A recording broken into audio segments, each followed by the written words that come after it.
Boom. What's up, friends, freaks, humans, upright bipedal Homo sapiens? How art thou?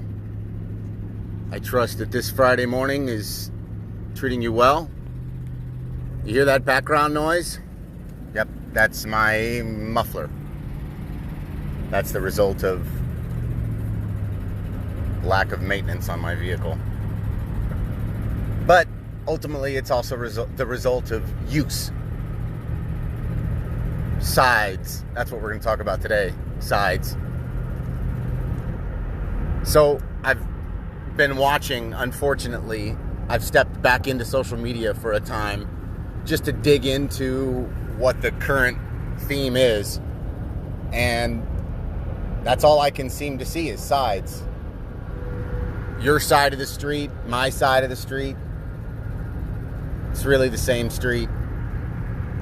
Seems to me that we're spending an awful lot of time traveling down the same roads as everyone around us, claiming that we're not, claiming that we're on different paths, claiming that we're going in different directions, when in fact we're both on the same road. And by both, I don't mean that there's only two of us. I mean both as in all the persons are moving in the same direction. All the individuals are progressing in the same way. So this podcast has absolutely nothing at all to do with politics. Nothing. It's what you think it's about. And when you come to this post, you're going to be thinking that it's about politics.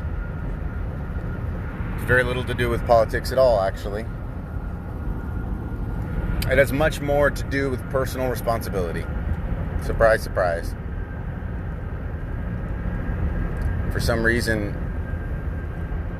it's become very popular to talk about personal responsibility while simultaneously not doing anything about personal responsibility.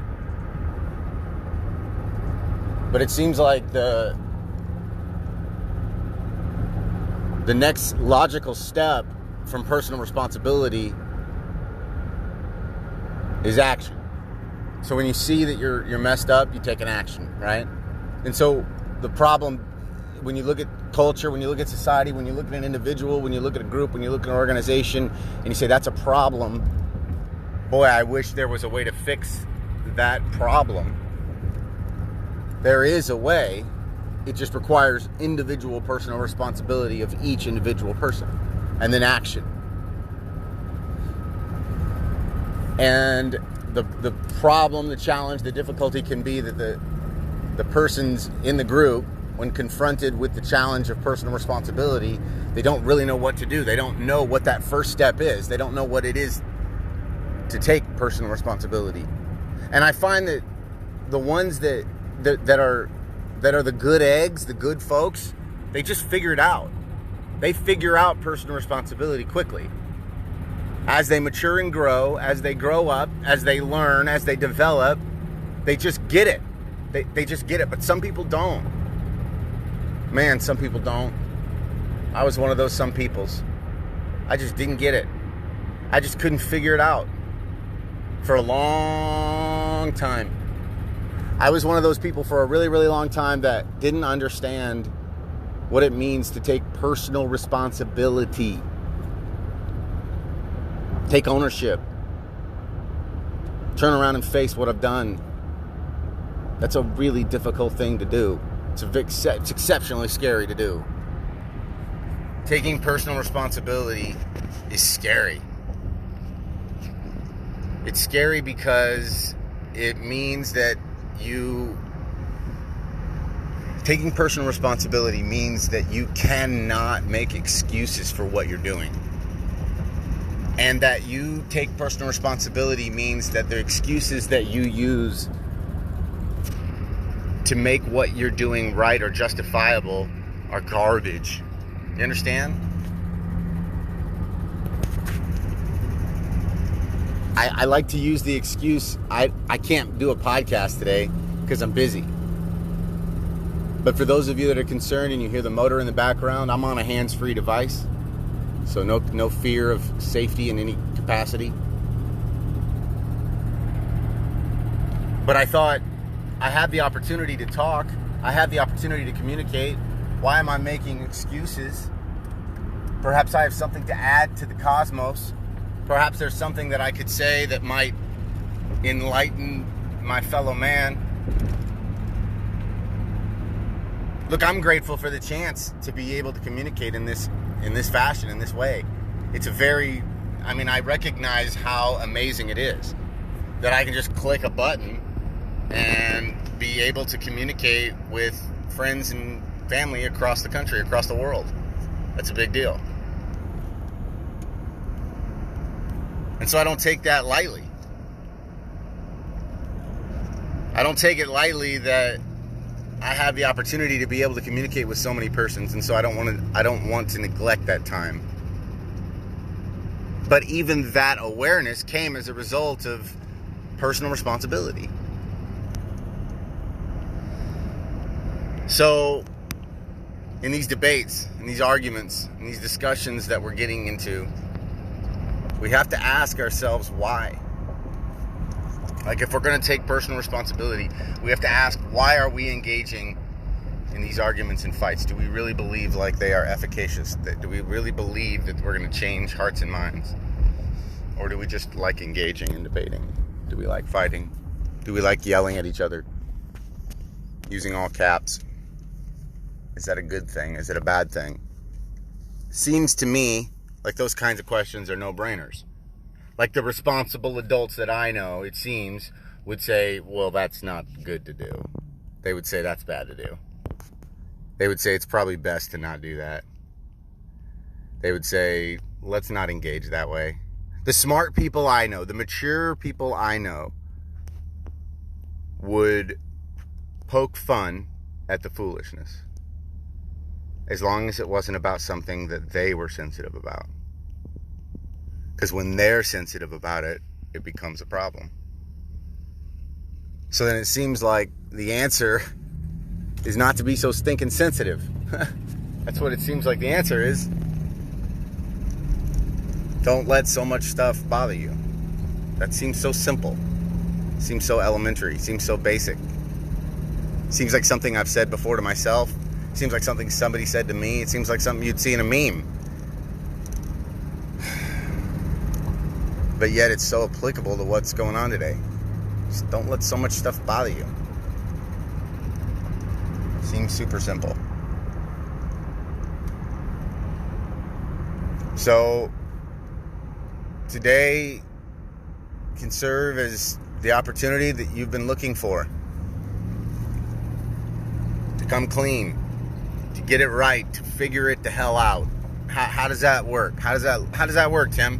What do you do, Tim? How do you get it right? How do you figure it out? Well, here it goes. You've heard my speech before, but you're going to hear it again, comma. Flip the breaker. Take a break. Literally, take a break. Find a way to flip your switch. Find a way to alter your normal wavelengths. Why? Because it's your normal wavelengths that have got you all messed up. It's your normal wavelengths that have got you all discombobulated. You need to step up, step out. What is it that Terrence McKenna, somebody said, step up, check in, check out, tune in, turn on, something. Some series of words in that regard. But I'm not talking about getting high.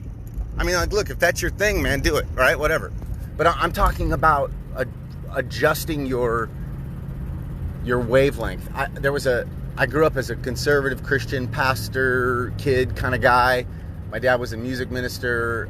I grew up around all the people. And one of these things these pastors used to say was, shift your dish.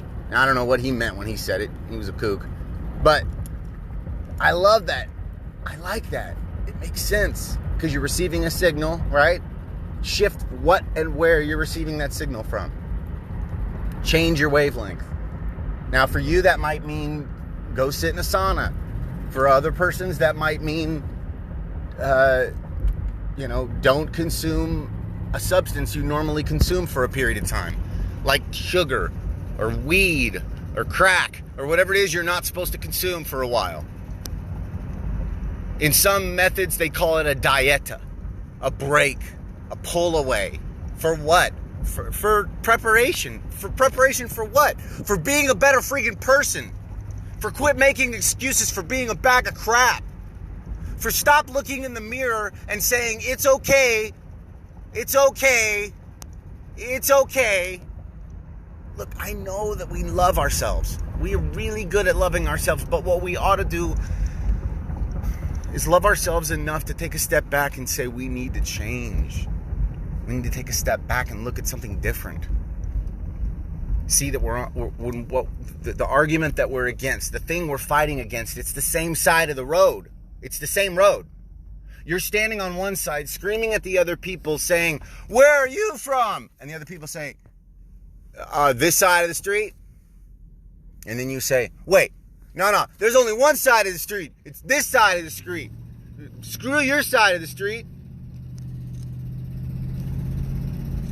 That's how foolish that is. That's how stupid it is. Stop with your ridiculous arguing. Your idiotic, foolish rambling is only hurting you. And it's only distancing you from other people. Stop. You're not adding anything to the narrative that hasn't already been said. Was that clear enough? You're not helping. Take a step back, human, individual, please.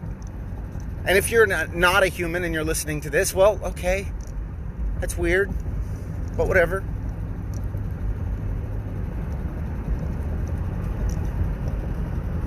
Dieta. If you're an individual who cannot consume mind-altering substances as a result of your ethics, vocation, morals, or desires, okay, that's perfectly fine. There's an awful lot of breath work you can do to get to an altered state of mind if that's what you're looking for. But again, I want to be explicitly clear in saying this. I'm not saying you need to go get an altered state of mind. I'm saying you need to see that what you're looking at in the mirror is actually a beautiful individual. And if you loved that individual the right way, instead of this perverted, screwed up way, if you loved that individual the right way, you would stop treating it so poorly. You would stop adding your drabble to the narrative. You would stop, because you would see it's hurting you. And you would see that it's actually like octopus arms reaching out, and everyone around you can see that it's hurting you. Everyone around you can see that you're in pain. Everyone around you can see it but you. So this is your message. This is your words, man. Human, woman, individual, they, zeta, whatever pronoun you prefer. This is it. This is you. Look at the graphic for a minute. Just shut your mouth and look at the graphic. Look at it. Would you just look at it? You see that? See the road? It's a beautiful mountains, right? See the argument? It's the same side. Same side.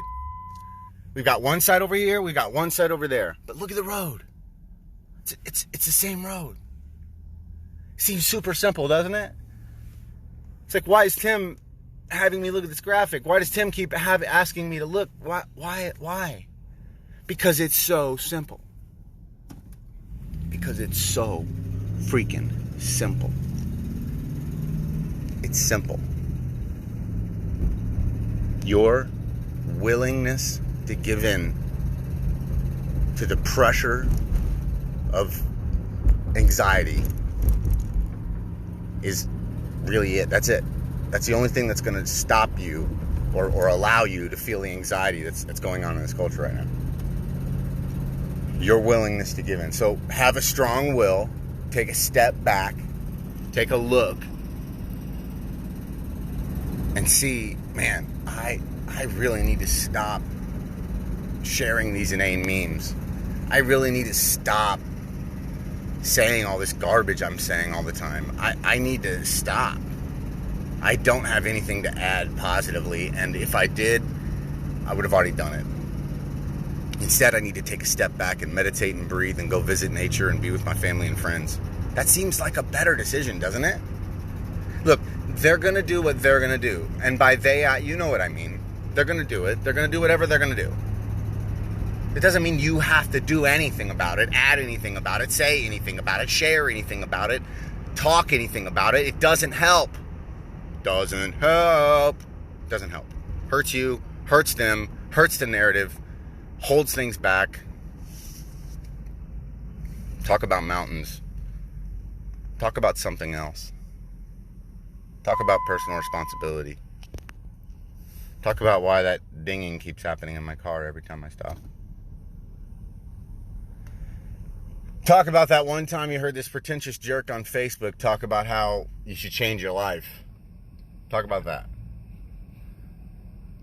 But for God's sakes, lay off politics for a little bit, would you? We would all be grateful. TimothyLocklear.com is an archive of older podcasts, YouTube channels, graphics, stuff about dogs and veterans. Go there, check it out. VeteransForNaturalRights.org, and they also have a Facebook. We have a Facebook. They have a Facebook, whatever. Boris the Service Dog.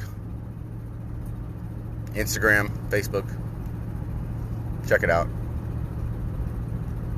Lastly, most importantly, if you're thinking about hurting yourself or somebody else today, please don't do that. Please don't do that. Please reach out. I don't use Facebook Messenger because I don't like having the app on my phone because I'm an idiot and a weirdo. So if you don't have my cell phone number, comment here and say I'd like to talk. And then I'll consider downloading the app or sending you my email address and we can swap phone numbers. Because I want you to know you're not alone. You're a human being who's going through this life and you're not alone. You're here on this earth, you're having an experience, and you're okay. We're right here, we love you. You're okay. You're not alone. You're right here. You're okay. We love you, and you're not alone.